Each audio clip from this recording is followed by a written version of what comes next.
Means വിസിബിളാ. Okay. അപ്പോൾ നമ്മളെ last topic എന്ന് പറഞ്ഞാൽ sustainable transportation. Sustainable transportation is human transportation that does not rely on fossil fuels or other finite resources, does not harm the environment, and still allows mankind to travel the world as quickly and safely as they do today. Sustainable transportation എന്ന് പറയുന്നത് നമ്മളെ transportation ഗതാഗതത്തെ sustainability create ചെയ്യുക. അപ്പം sustainable transportation കൊണ്ട് ഉദ്ദേശിക്കുന്നത് നമ്മൾ ഫ്യൂവൽസിൻ്റെ കൺസംഷനൊക്കെ law ലെവലിലേക്ക് കൊണ്ടുവരിക, ഫ്യൂവലിൻ്റെ കൺസംഷൻ റെഡ്യൂസ് ചെയ്യാൻ ശ്രമിക്കുക, എയർ പൊല്യൂഷൻ കുറക്കാൻ ശ്രമിക്കുക, നമ്മൾ റിസോഴ്സസ് ഒക്കെ ആവശ്യത്തിന് മാത്രം യൂസ് ചെയ്യുക. ഇങ്ങനെയൊക്കെ വിധത്തിൽ സസ്റ്റൈനബിളായിട്ട് ട്രാൻസ്പോർട്ടേഷൻ എങ്ങനെ മുന്നോട്ട് കൊണ്ടുപോകാം അതാണ് നോക്കുന്നത്.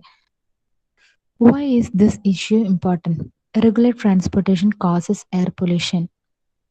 There are limited fossil fuels, wasted resources on micro scale. അപ്പോൾ എന്തുകൊണ്ടാണ് നമ്മൾ സസ്റ്റൈനബിൾ ട്രാൻസ്പോർട്ടേഷൻ ഇംപ്ലിമെൻ്റ് ചെയ്യാൻ കാരണം, ഇങ്ങനെയുള്ള കാര്യത്തിനെ കുറിച്ച് ചിന്തിക്കാൻ കാരണം എന്താണ്? Regular transportation causes air pollution അല്ലേ. നമ്മൾ പ്രൈവറ്റ് വെഹിക്കിൾസ് കൂടുതലായിട്ട് യൂസ് ചെയ്യുമ്പോൾ ഒരു 10 വീട്ടിൽ നിന്ന് ആൾക്കാർ പോകുന്നുണ്ടെങ്കിൽ 10 വീട്ടിൽ നിന്നും 10 വാഹനങ്ങൾ യൂസ് ചെയ്യുമ്പം അപ്പം അതിൻ്റെ ഇമ്പാക്റ്റ് എന്തൊക്കെയാണ്? ഫോസിൽ ഫ്യൂൽസ് ഒരുപാട് ബേൺ ചെയ്യുന്നുണ്ട് അല്ലേ.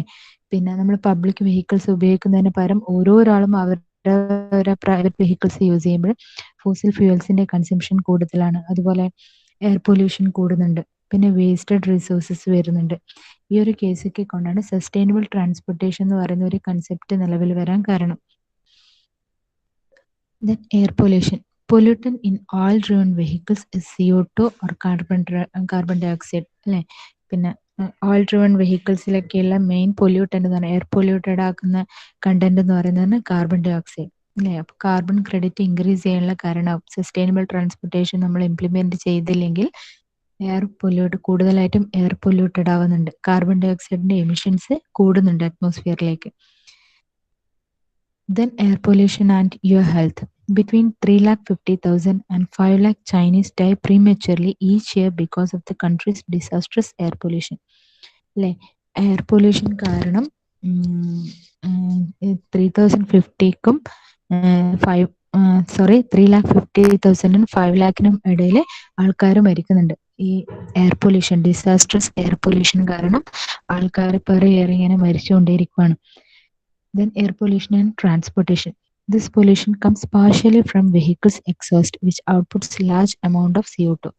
കാണുന്നില്ല പിക്ചറിൽ കാണുമ്പോൾ തന്നെ നിങ്ങൾക്ക് മനസ്സിലാവും കൂടുതൽ അളവിൽ കാർബൺ ഡൈ ഓക്സൈഡും കാർബൺ മോണോക്സൈഡും ഒക്കെ നമ്മുടെ എൻവയോൺമെന്റിലേക്ക് എമിറ്റ് ചെയ്യപ്പെടുമ്പോൾ അത് പലതരത്തിലുള്ള ഹെൽത്ത് ഇഷ്യൂസ് വരെ ഉണ്ടാക്കുന്നുണ്ട്. അതിന്റെ ഇമ്പാക്റ്റ് എന്ന് പറയുന്നത് നമ്മുടെ മനുഷ്യരാശിക്ക് തന്നെ ഭീഷണിയായൊരു ഇമ്പാക്റ്റ് ആണ് ഉണ്ടാകുന്നത്. അപ്പോൾ ഈ ട്രാൻസ്പോർട്ടേഷനിൽ നമ്മൾ സസ്റ്റൈനബിൾ ട്രാൻസ്പോർട്ടേഷൻ പ്രൊവൈഡ് ചെയ്യുകയാണെങ്കിൽ ഒരു പരിധിവരെ നമുക്ക് എൻവയോൺമെന്റൽ പൊല്യൂഷൻ റെഡ്യൂസ് ചെയ്യാൻ പറ്റും.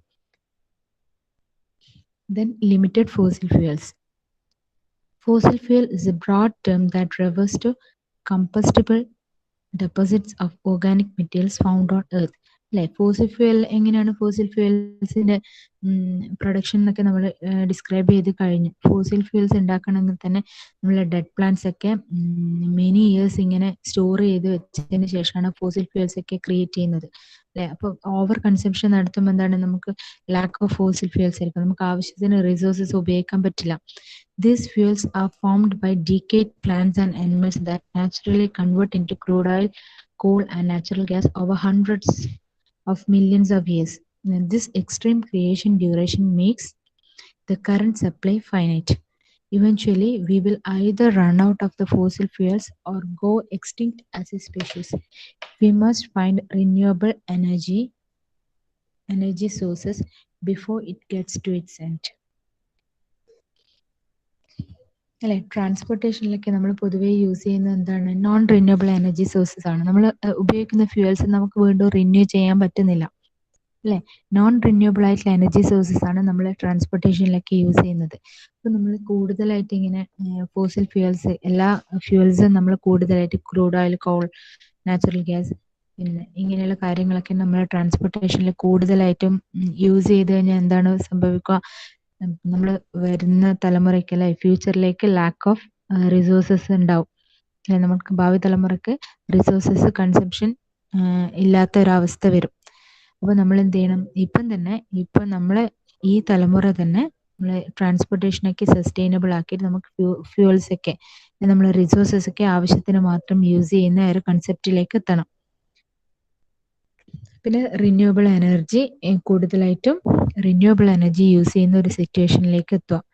Then wasted resources in your life. The average American commuter spends around 38 hours in traffic per calendar year. Vehicles continue to idle in traffic, outputting CO2 and consuming fuel that is simply wasteful. അല്ലെ, ഇതെന്താന്ന് പറയുന്നത് എന്ന് വെച്ചാൽ traffic, നിങ്ങൾ ആ ഫിഗറിൽ മനസ്സിലാണ്. ഇപ്പോൾ കൂടുതൽ ട്രാഫിക് ബ്ലോക്ക് ഒക്കെ ഉണ്ടാകുന്ന സമയത്ത് എന്താണ്, നമ്മൾ പ്രൈവറ്റ് ആയിട്ടുള്ള വെഹിക്കിൾസ് ട്രാഫിക് ബ്ലോക്കിൽ കുടുങ്ങിക്കഴിഞ്ഞാൽ നമ്മൾ ഒരിക്കലും അത് വെഹിക്കിൾസ് ഓഫ് ചെയ്യില്ല. നമ്മളല്ലേ 10 മിനിറ്റോ 15 മിനിറ്റോ 20 മിനിറ്റോ അല്ലെ ഹാഫ് ആൻ അവറോ നമ്മൾ ബ്ലോക്ക് ആയി കഴിഞ്ഞാൽ നമ്മൾ ആ ഫോസിൽ ഫ്യൂൽസ് അനാവശ്യമായിട്ട് ഇങ്ങനെ ബേൺ ചെയ്തുകൊണ്ടേ ഇരിക്കുകയാണ്. അപ്പോൾ അത് ഒരു വേസ്റ്റഡ് റിസോഴ്സസ് ആയിട്ട് മാറുന്നുണ്ട്, നമ്മൾ അറിയാതെ തന്നെ വേസ്റ്റഡ് റിസോഴ്സസ് ആയിട്ട് മാറുന്നുണ്ട്. ഇപ്പം ഇങ്ങനെ നമ്മൾ ഈ പേഴ്സണലി അല്ലെ ഇൻഡിവിജ്വലി നമ്മൾ ഓരോരാളും ചെയ്യുന്നത് ഒരു പബ്ലിക് മൊത്തമായിട്ട് ചെയ്യുമ്പം ഒരു ദിവസം തന്നെ അല്ലെങ്കിൽ പെർ ഇയർ എത്രമാത്രം ഫ്യൂവൽസ് വേസ്റ്റഡ് ആയിട്ട് മാറുന്നുണ്ട് നമുക്ക് ആലോചിച്ചാൽ മനസ്സിലാവുന്ന കാര്യമാണ് അല്ലേ. But the average American commuter spends around 38 hours in traffic per calendar year. അല്ലേ, ഒരു ഇയറിൽ തന്നെ 38 മണിക്കൂറോളം ഒരു വെഹിക്കിള് 38 hours ട്രാഫിക്കിൽ കുടുങ്ങിയിട്ട് വെറുതെ റിസോഴ്സസ് വേസ്റ്റ് ചെയ്യുന്നുണ്ട്. 38 hours. The vehicle continue to idle in traffic, output CO2 and consuming fuel that is simply wasteful. അത്രയും സമയം നമ്മൾ ഈ 38 hours നമ്മൾ യൂസ് ചെയ്യുന്ന ഫ്യൂവൽ ഇങ്ങനെ ബേൺ ചെയ്തുകൊണ്ടിരിക്കുന്നുണ്ട്. ആ ഫ്യൂവൽസ് എന്ന് പറയുന്നത് സിംപ്ലി വേസ്റ്റ് ആണ്. Then air pollution and solutions. Air pollution നമുക്ക് റെഡ്യൂസ് ചെയ്യാനുള്ള സൊല്യൂഷൻസ് ആണ് lowering or eliminating the use of fuel. Use of oils of fuel എന്ന് പറഞ്ഞാൽ നമ്മൾ യൂസ് ചെയ്യുന്നത് ഒരു പരിധിവരെ കുറക്കാൻ ശ്രമിക്കുക. ഫുള്ളി ഇലക്ട്രിക് വെഹിക്കിൾസ്, നമ്മൾ ഇലക്ട്രിക് വെഹിക്കിൾസ് പ്രൊവൈഡ് ചെയ്യാം. Or hybrid vehicles. ഹൈബ്രിഡ് എന്ന് ഉദ്ദേശിക്കുന്നത് രണ്ടും, ഇലക്ട്രിക് വെഹിക്കിൾസ് ആയാലും ഫ്യൂവലിൽ ഓടുന്നതും രണ്ടും മിക്സ് ആയിട്ടുള്ളതും പ്രൊവൈഡ് ചെയ്യാം. ഇപ്പോൾ ഇലക്ട്രിക് വെഹിക്കിൾസ് യൂസ് ചെയ്യുന്ന സമയത്ത് എന്താണ്, ഈ ഫോസിൽ ഫ്യൂൽസിന്റെ അല്ലെ നാച്ചുറൽ റിസോഴ്സസിന്റെ ഒക്കെ കൺസംഷൻ നമുക്ക് കുറക്കാൻ പറ്റും. കൂടുതലായിട്ടും യൂസ് ചെയ്യാതെ ഈ ഇലക്ട്രിക് വെഹിക്കിൾസ് യൂസ് ചെയ്യുന്ന സമയത്ത് എയർ പൊല്യൂഷനും കുറക്കാൻ പറ്റും.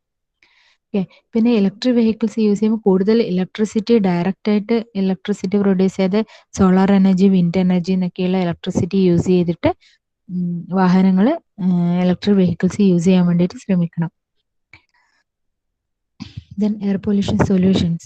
Cleaner energy production will decrease air pollution dramatically.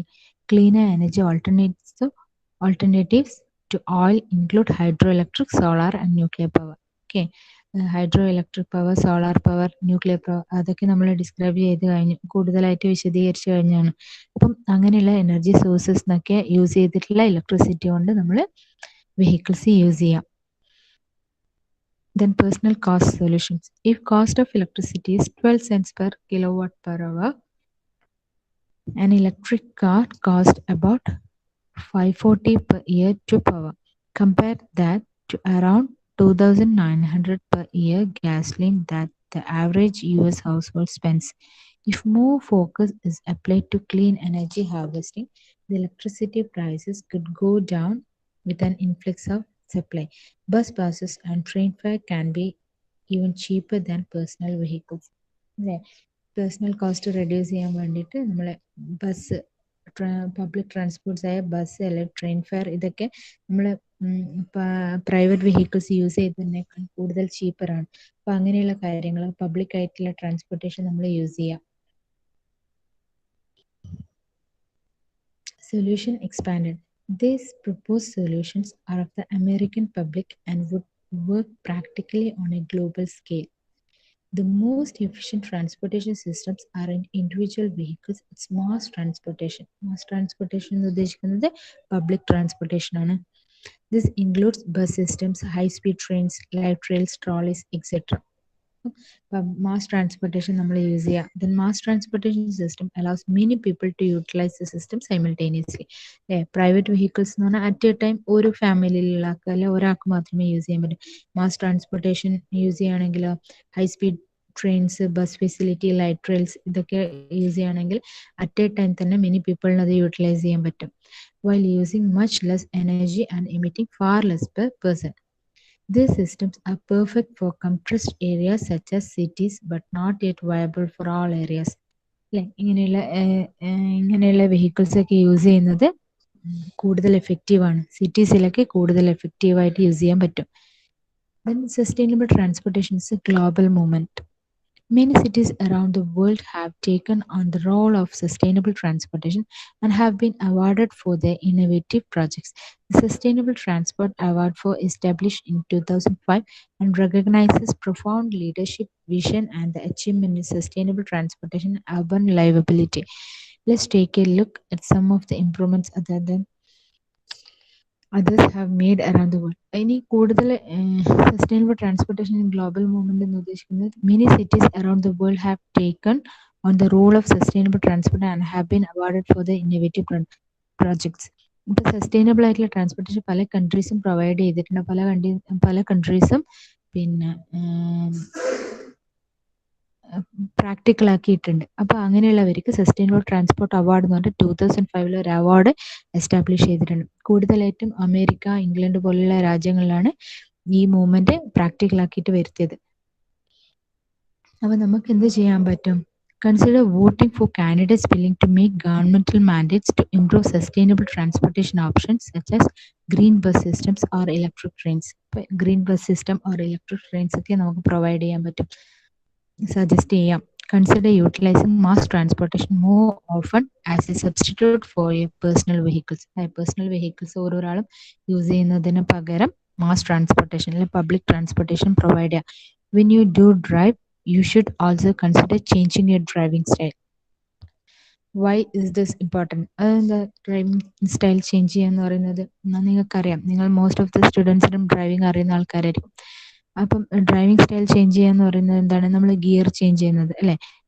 സ്ഥിരമായിട്ട് നമ്മൾ ഏത് ഏരിയയിലാണോ ഡ്രൈവ് ചെയ്യുന്നത്, ഇപ്പം സ്ഥിരമായിട്ട് ഫസ്റ്റ് ഗിയറിൽ ഇട്ട് ട്രാവൽ ചെയ്യുന്ന ഒരാൾക്കും അല്ലെങ്കിൽ അതിൻ്റെ റോഡിൻ്റെ കംഫർട്ട് സോൺ അനുസരിച്ചിട്ട് ഗിയർ ചേഞ്ച് ചെയ്ത് ഡ്രൈവ് ചെയ്യുന്നതിന് രണ്ടിലും ഫ്യൂൽ ബേൺ ചെയ്യുന്നതിൻ്റെ ക്വാണ്ടിറ്റി മാറ്റം ഉണ്ടാവും, ചേഞ്ച് ഉണ്ടാവും അല്ലേ? നമ്മൾ നല്ല പ്ലെയിൻ ആയിട്ടുള്ള ഒരു റോഡിലാണ്, ഒരു ട്രാഫിക് ബ്ലോക്കോ അങ്ങനെയൊന്നും ഇല്ലാത്ത റോഡിലാണ് നമ്മൾ ഡ്രൈവ് ചെയ്യുന്നുണ്ടെങ്കിൽ നമ്മൾ അതിനനുസരിച്ച് ഗിയർ ചേഞ്ച് ചെയ്യണം. അല്ല ഫുൾ ടൈം ഫസ്റ്റ് ഗിയറിൽ തന്നെ ട്രാവൽ ചെയ്യുന്ന ഒരു വ്യക്തിക്കാണെങ്കിൽ ബേൺ ചെയ്യുന്നത് ഫോസിൽ ഫ്യൂൽസ് അല്ലെങ്കിൽ നമ്മളെ പെട്രോൾ ഏത് ഫ്യൂലാണോ അത് ബേൺ ചെയ്യുന്നത് കൂടുതലായിരിക്കും. അപ്പം നമ്മുടെ ഡ്രൈവിങ്ങിൻ്റെ സ്റ്റൈല് ചേഞ്ച് ചെയ്യുന്നത് ഒരു പരിധി വരെ നമുക്ക് ഈ ഫ്യൂൽസ് ബേൺ ചെയ്യുന്നത് കുറക്കാൻ പറ്റും, ലിമിറ്റ് ചെയ്യാൻ പറ്റും. In more long-term goals of our society, we need to improve the convenience of using an electric vehicles. We need to make mass transit more viable in more parts of the country.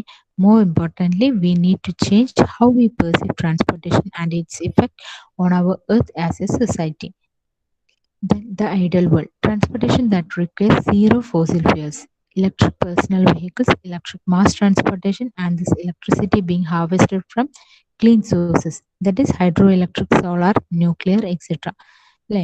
നമ്മൾ public vehicles കൂടുതലായിട്ടും use ചെയ്യുക. പിന്നെ use ചെയ്യുന്ന vehicles എന്ന് പറയുന്നത് electric vehicles ആയിരിക്കണം. Electric വെഹിക്കിൾസിൽ electricity produce ചെയ്യുന്നത് ക്ലീൻ സോഴ്സസ് എന്നായിരിക്കണം. Hydro electric source, solar source, nuclear source എന്ന് പറയുന്ന നോൺ റിന്യൂവബിൾ ആയിട്ടുള്ള സോഴ്സസ് യൂസ് ചെയ്യുന്ന ഇലക്ട്രിസിറ്റി യൂസ് ചെയ്തിട്ട് വേണം ഇലക്ട്രിക് വെഹിക്കിൾസ് നമ്മൾ ഡ്രൈവ് ചെയ്യാൻ. Transportation that is safe, fast and convenient for all citizens regardless of their destination. അപ്പോൾ ഇങ്ങനെയുള്ളൊരു പാത്ത് നമ്മൾ ഫോളോ ചെയ്യണം. സസ്റ്റൈനബിൾ ആയിട്ടുള്ള ട്രാൻസ്പോർട്ടേഷൻ നമുക്ക് ക്രിയേറ്റ് ചെയ്യാൻ പറ്റും. ക്ലിയർ? അപ്പോൾ സസ്റ്റൈനബിൾ ട്രാൻസ്പോർട്ടേഷനിൽ ഇത്രയും കാര്യങ്ങളാണുള്ളത്.